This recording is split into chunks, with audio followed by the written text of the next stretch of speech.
Well, good morning, everyone, and thank you for joining us today. We're grateful to have you here as we mark an important milestone in the SoundThinking company, and as well as for our colleagues here in the city of Orlando. My name is Ralph Clark, and I'm the president and CEO of SoundThinking. And we certainly appreciate our partners, friends of the company, as well as members of the media for taking the time to be with us here today. And we're very excited to share with you what this new facility represents for our company and for the city of Orlando. To start, we'd like to share with you a short video that explains the SafePointe solution, which is our discrete weapons detection technology, and the role that it plays in helping organizations create safer spaces for their work colleagues as well as visitors. So with that, I think we'll just turn it to the video.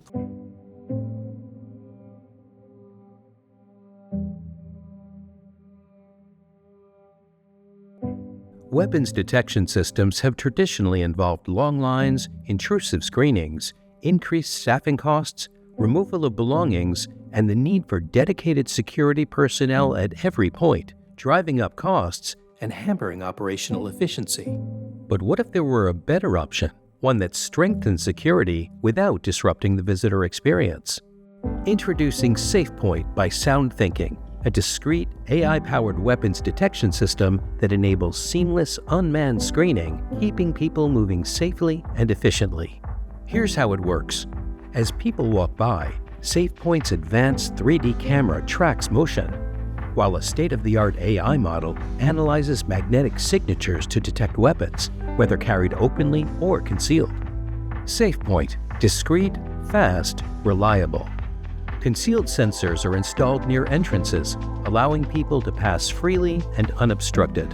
They operate 24/7, 365 days a year, and are suitable for both indoor and outdoor use. SafePointe uses passive low-frequency sensors paired with a 3D camera that captures motion data analysis to identify weapon threats based on magnetic disturbances. This makes it a safer option for vulnerable populations, such as pregnant women and people with medical devices, and more flexible in how it's deployed. Depending on your configuration, alerts can either be sent directly to on-site security or routed to SafePointe's remote analysts who classify potential threats in an average of 10 seconds. If an openly carried, unauthorized weapon is detected, SafePointe's ARC issues a red alert. SafePointe's advanced 3D camera combines person motion data, including velocity, position, and movements, along with magnetic movement data to allow for the scanning of individuals or multiple entrants simultaneously. On-site security is notified via the mobile app within 10 seconds and responds immediately, initiating lockdown protocols. If a concealed weapon is detected, SafePointe's ARC issues an orange alert. On-site security is notified via the mobile app within 10 seconds and responds immediately, conducting a follow-up search.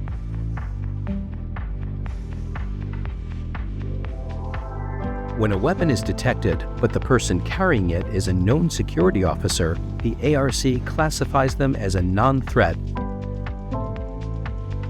SafePointe only detects weapons and will not trigger an alert for common items such as cell phones, keys, and laptops. If no weapon is detected, no further action is required. SafePointe has already been successfully deployed in hospitals, casinos, workplaces, and museums, providing a low-profile yet effective weapon screening capability to enhance security. To learn more, go to SoundThinking.com. Great. Hey, thanks for indulging us in watching that somewhat longer than short video, but hopefully that gives you a really good description of how our SafePointe technology works. We believe SafePointe is a critical component in helping organizations create safer workplaces for their workers. And that video hopefully gave you a really good overview of how the technology works. What I'd like to focus on now is what this means with respect to our Orlando operation and the importance that the important aspect of their work that delivers on the mission of helping communities and their workplaces become safer. Today, we're officially opening our new Alert Review Center, or ARC, in downtown Orlando. This facility is now the permanent home for our centralized operations for the ARC. The ARC is basically operating on a nationwide basis. They're monitoring the alerts of all of our deployments throughout the nation, and they're operating on a 24/7 basis, 365 days per year. And after our demonstration here, we're going to give you an inside peek of that operation. We'll go downstairs and take a look at that. The ARC provides a mission-critical role in how SafePointe operates. When a system IDs a potential gun, the individuals in the ARC, they look at and analyze those alerts on a real-time basis and make the final decision as to whether or not to push that alert to a subscribing agency or customer. And they're doing this in real time. That human augmentation supports our mission of providing better accuracy, more accountability, and frankly, the responsible use of technology. And until recently, that work was done on a distributed basis throughout the United States. And so we're really excited to bring it all back into one centralized facility here in Orlando and bringing the quality of work much higher with respect to the review process. The SafePointe adoption has grown significantly. And so for that reason, we made the deliberate decision to bring everything together in this centralized facility. And it represents a significant investment on behalf of the SoundThinking Corporation. I'm pleased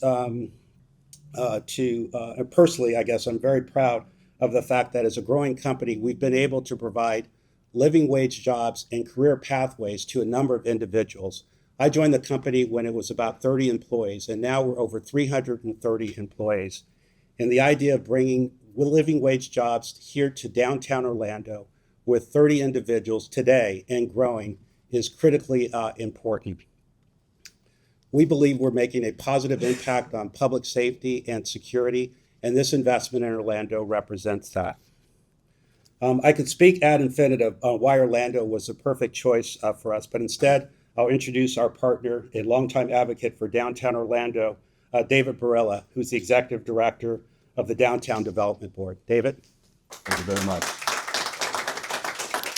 Well, good morning, everyone. My name is David Barilla. For those of you I don't know, I'm the Executive Director of the Downtown Development Board and Community Redevelopment Agency, and I couldn't be happier to be here this morning, being a part of this amazing event and getting a chance just to welcome SoundThinking to our beloved downtown. So in downtown Orlando, we've been working for a long time, ultimately, to bring together not only the ground floor businesses that really make a downtown vibrant and interesting to visit, but obviously the core of what is at our downtowns, which is that business community. Our central business districts have been the center for economic drivers really throughout the country for a long time. So we've been here having new business after new business come to downtown Orlando, and those that are doing what SoundThinking is doing and really making sure that they're bringing quality jobs for the people that not only work here, but also just live in the downtown area and the greater Orlando area is an important part of what we're trying to do as we continue to re-envision the work that we're doing here in downtown Orlando.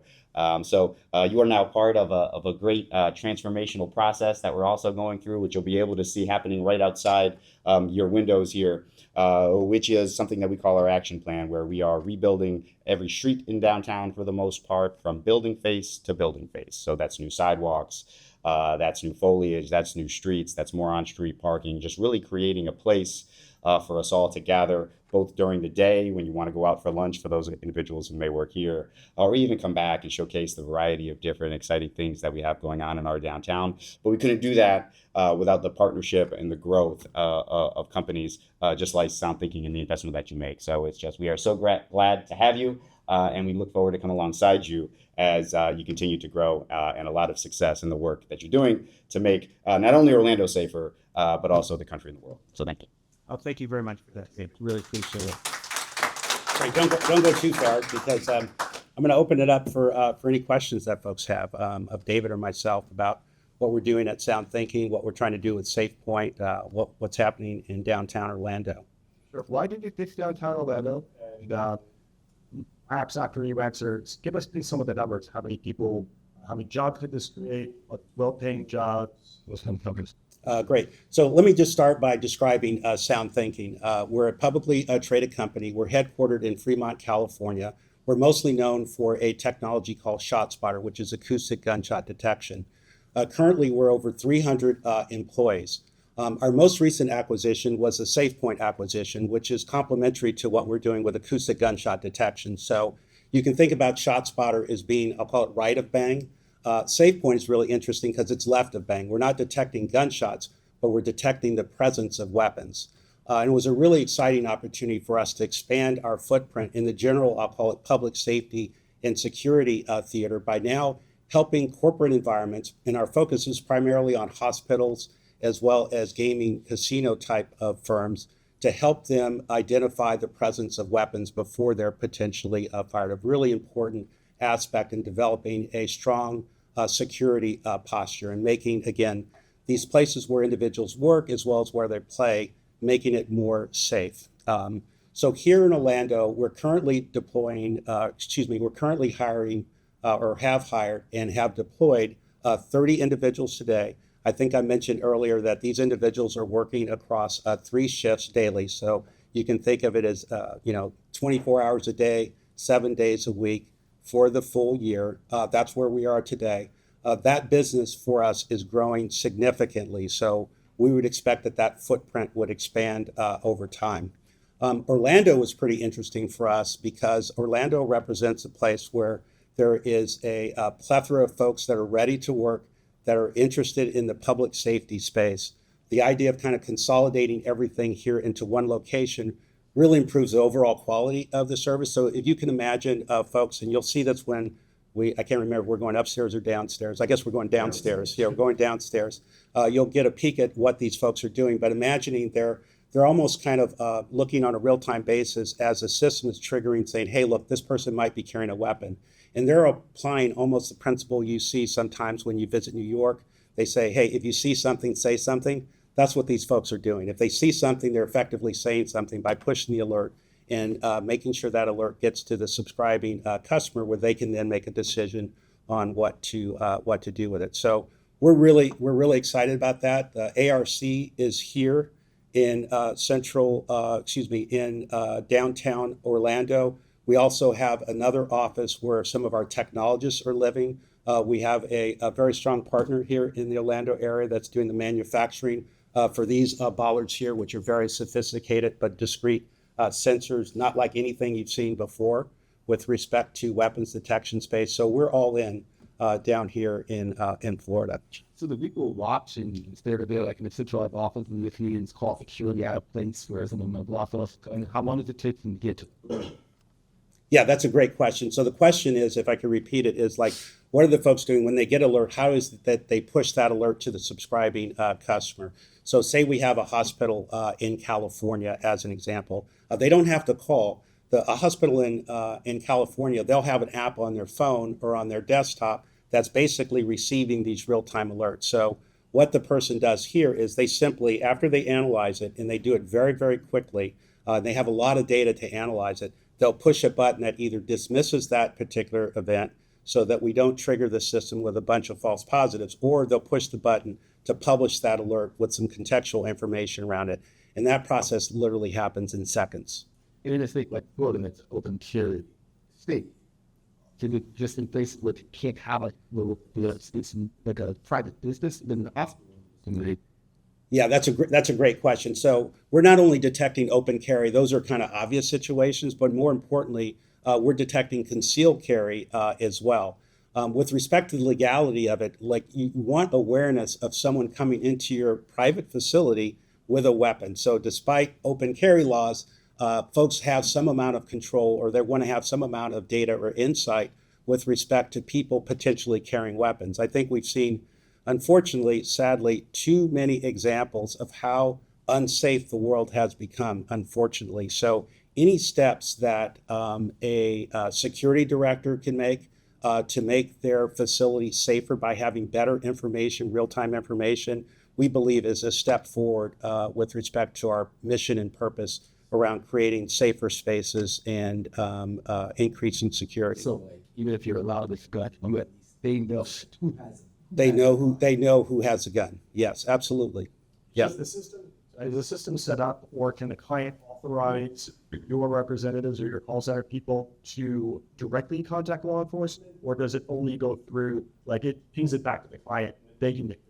Yeah, great question. So with respect to SafePointe, we're communicating directly with the security apparatus in that private company, and then they decide how to operationalize that alert, whether they're going to have a security guard maybe talk to that individual, or if they decide to actually call local law enforcement to respond. The interesting thing for us is that we have a lot of experience in dealing with local law enforcement. We're deployed in over 180 cities here in the U.S. with respect to our ShotSpotter technology. And interestingly, a lot of the security directors that we're dealing with on the commercial private side are former law enforcement. So there's an evolving process, I think, of more private entities taking responsibility and accountability for security. And so it's an evolving space, and that's what excites us, is to be a part of an evolving space and having impact. So not all potentially violent situations occur using a firearm. This also detect edge weapons. Great question. So yeah, it is a weapons detection technology. So certainly a lot of focus people have around guns, but there's also knives. We have a number of incidents, unfortunately, where a harm is created by someone with a edge weapon of a certain size, of course, because now the tricky thing is you don't want to trigger on pen knives, you don't want to trigger on keys, belt buckles, laptops, and the like. This is an edge-based. We won't geek out too much here, but it's using some very sophisticated hardware combined with software and a bunch of data to be able to distinguish things that are weapons, i.e. guns and edge knives, versus other metallic objects, and doing it discreetly. That's the really unique feature of our system. You could probably walk by these bollards all day long and not have a check screening experience. I don't know if anyone ever walked through a metal detector. It slows traffic down. You have to kind of wait. There's a lot of false positives.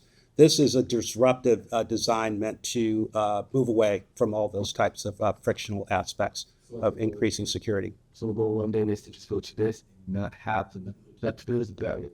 Yeah, this effectively replaces a metal detector in certain environments where being discreet is important. I think there are certain environments perhaps that you maybe want people to know they're going through a metal detector because it sets up a bit of a deterrence. And maybe the cost of going through a checkpoint isn't as, that friction isn't a big deal. If I'm trying to maybe get, or I won't say me, but my wife is trying to get to a Beyonce concert, she'll stand in line, she'll go through a checkpoint, no big deal. You're in a hospital, you don't want to go through a metal detector. You have a pacemaker or something like that. Maybe you're with child or whatever. A number of these technologies, not speaking ill of anyone, but they're emitting a signal which has to bounce back and reflect back over to their sensors. This is doing it completely passively and discreetly without a checkpoint. And I think we could have spaced these sensors out a little bit more. I think, correct me if I'm wrong, Mark, it's like kind of 8 to 10 feet space. So like you could have multiple people walk through. They're not carrying a weapon, comme ça, they just go right through, not a problem. If they're carrying a weapon, there's an alert. The alert happens very quickly. And then you have that local presence security apparatus decide what to do with it at that time. Does the technology work, or how well does it work when it comes to any kind of 3D printed gun? That's something that we're seeing more. Yeah, great question. So first, let me acknowledge that there is no 100% technology whatsoever, and this isn't 100%. There's no metal detector, not even TSA, with all the infrastructure and friction is 100%. So there's a risk-reward balance with okay, how do you balance the free flow, ingress, egress of traffic, and at the same time make a measurable impact on detecting guns and knives. With respect to 3D manufactured guns, the short answer is yes, because you have to have a metal barrel, even with a 3D manufactured gun. They haven't gotten to a completely plastic gun yet. I guess when that happens, we'll have to figure that out. But that's really not an issue around promoting public safety. Again, I think the notion I think we have to get in our heads is It's how you improve the risk mitigation profile of an agency. You don't have to be 100%. If you can be 80%, 90%, that's measurable. I mean, if you went to an insurance underwriter around risk, they'll tell you that's measurable, that's good. You can, put your hand over your heart and say, I'm improving my overall risk profile by not only implementing these things, because again, this is not the entire solution for creating safer spaces. You want to train people. You want to have locked doors. You want to have video surveillance, possibly. You want to have some number of security guards. You want to train your staff to deal with people that are having challenging situations and be able to talk people down. I mean, all those things have to kind of work in concert together to create safer spaces. I don't think so in like Central Florida, hire somebody this equipment and like you're gonna give them a rental hospital to see mobility. Sure. So great question. So we're deployed in a number of hospitals here in the state of Florida, as well as throughout the country. But we can't name them for obvious reasons, but we have I'll call it a growing presence here in Florida, growing presence in Texas, a significant growing presence in California, and some in the Midwest. This is a incredibly disruptive technology, we believe, that really answers the mail for certain industries that have to be concerned about driving safety, but not friction in terms of free flow. And for us, the focus is hospitals for obvious reasons. And you can imagine casinos for obvious reasons. They don't want to slow people down getting into a casino. So that's where our industry focus is, because it provides the right balance. Any local plans you today for? I think these things are going to be obvious. People are going to see them and be like, what's that? Yes. So in some ways, it's almost like my Google camera in my home. Like my kids know that it's there, it's visible. They forget about it, honestly. I mean, so this is just something that doesn't look like anything, because you don't have to really change your behavior. So it almost kind of fades to the background to a certain extent, and which is exactly what we want. They don't have to stop. They don't have to slow down. They don't have to disgorge themselves of keys because of false positives. So I hope people do see these things around. They'll probably see them once, and then it'll fade to the background, and it won't compromise our mission or capability.